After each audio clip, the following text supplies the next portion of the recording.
মালাকুল মউতকে আল্লাহ পাক জিজ্ঞেস করবেন, কে এখন বেঁচে আছে আর কারা বেঁচে আছে? তিনি বলবেন হযরত জিবরাইল, হযরত মিকাইল, হযরত ইসরাফিল। আল্লাহ পাক নির্দেশ করবেন, এদের জান কবজ করো।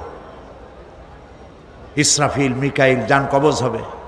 হযরত জিবরাইল আমিন শাদীদুল কুওয়া, প্রচন্ড ক্ষমতা আল্লাহ তাকে দান করেছেন, সুবহানাল্লাহ বলেন।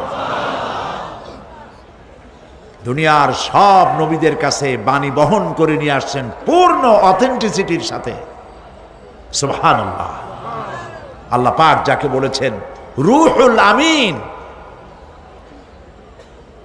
নবী করিম সাল্লাল্লাহু আলাইহি সাল্লামের মেরাজের রাত্রে যে কথা বলা হয়েছে, ওয়ালাকাদ রাহু বিল উফুকিল মুবিন, পশ্চিম দিক বলয় তিনি যা দেখতে পেয়েছিলেন, তাফসীর বলছে হযরতে জিবরাইলের পূর্ণ আকৃতিতে নবী করিম সাল্লাল্লাহু আলাইহি সাল্লাম তাকে দেখতে পেয়েছিলেন। হযরতে জিবরাইল যখন দুনিয়া আসেন, কোন কোন কিতাবে লেখা হয়েছে 600 ডানা আছে তার, 2 ঝাপটায় আকাশ থেকে জমিনে চলে আসেন, সুবহানাল্লাহ। হযরতে জিবরাইলকে আল্লাহ পাক বলবেন তাকে মওত দাও, হযরতে জিবরাইলও বিদায় হয়ে যাবে। আল্লাহ প্রশ্ন করবেন, এখন আর কে বাকি?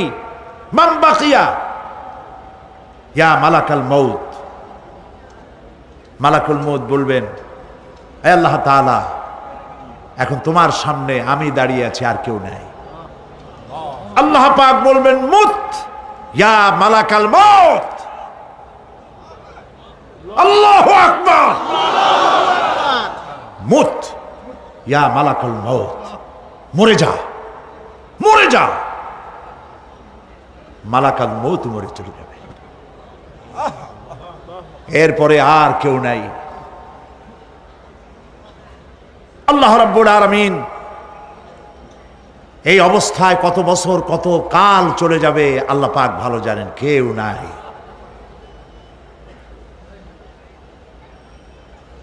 আজকের রাজত্ব কার? আল্লাহ প্রশ্ন করবেন, আজকের রাজত্ব কার? আল্লাহ পাক আওয়াজ দিবেন, বলবেন আজকের রাজত্ব কার? কোনো জবাব নাই, আকাশের নাই, জমিনের নাই, আকাশও তো নাই, কারো কোনো জবাব নাই। আল্লাহ পাক বলবেন, লিল্লাহি ওয়াহিদুল কাহ্হার। আজ একমাত্র রাজত্ব হচ্ছে পরাক্রমশালী আল্লাহ রাব্বুল আলামিনের। আল্লাহ পাক বলবেন, ইয়া দুনিয়া আইনা শুজারুকি, হে পৃথিবী তোর গাছগুলা কই?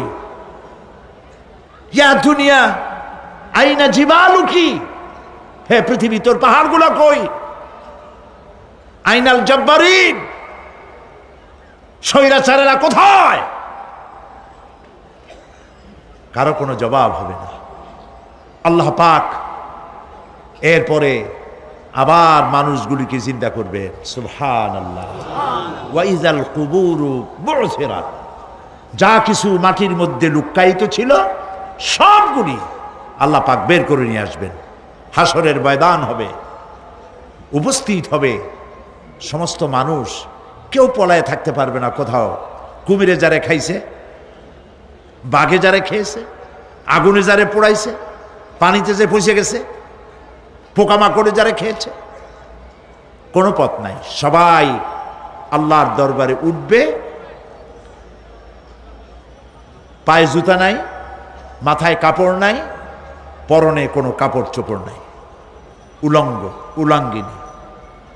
উম্মুল মুমিনিন হযরতে আয়েশা সিদ্দিকা রাদিয়াল্লাহু তাআলা আনহা, নবী করিম সাল্লাল্লাহু আলাইহি ওয়াসাল্লামের জবান মোবারকে এটা শুনে কেঁদে ফেললেন, বললেন, ইয়া রাসূলুল্লাহ, আমারও কি সেই অবস্থা হবে? তিনি বললেন, হ্যাঁ। উম্মুল মুমিনিন বললেন, ইয়া রাসূলুল্লাহ, তখন কি আমার শরম হবে না? আল্লাহর নবী বললেন, কিয়ামতের এই বিভীষিকাময় দৃশ্য দেখে মানুষ মানুষের দিকে তাকাবার কোনো হুঁশ থাকবে না। সব মানুষ উপরের দিকে তাকায় থাকবে, নিচে তাকাবার কারো কোনো ক্ষমতা থাকবে না।